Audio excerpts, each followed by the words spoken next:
मी प्रेरणा प्रभू सावंत, इयत्ता 10वी, माध्यमिक विद्यालय सावंत, तालुका पोलादपूर, जिल्हा रायगड, महाराष्ट्र राज्य इथून बोलत आहे. मी व माझ्या टीमने विकसित भारत बिल्डकॉन 2025 मध्ये सहभाग घेतला असून मी व माझ्या टीमने परिसरातील समाज, विद्यार्थी यांच्या समस्या सोडवण्याचा प्रयत्न केला.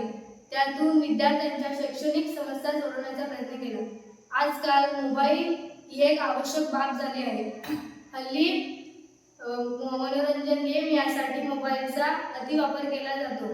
त्याचे दुष्परिणाम आपण वेळोवेळी ऐकतो. मी व माझ्या टीमने शिक्षक, मार्गदर्शक यांच्या मार्गदर्शनाखाली MP संवाद हा ॲप विकसित केला आहे. त्यामध्ये इयत्ता 10वीचे सर्व पाठ्यपुस्तक PDF द्वारा अपलोड केले गेले आहेत. त्यामुळे मुले कधीही, कुठेही, कुठल्याही ठिकाणी अभ्यास करतील. मोबाईलची आवड असल्यामुळे मुले सहज अभ्यास करतील व वाचनाची आवड निर्माण होईल. अभ्यास करता येईल. तसेच मोबाईलचा दुरुपयोग कमी होईल.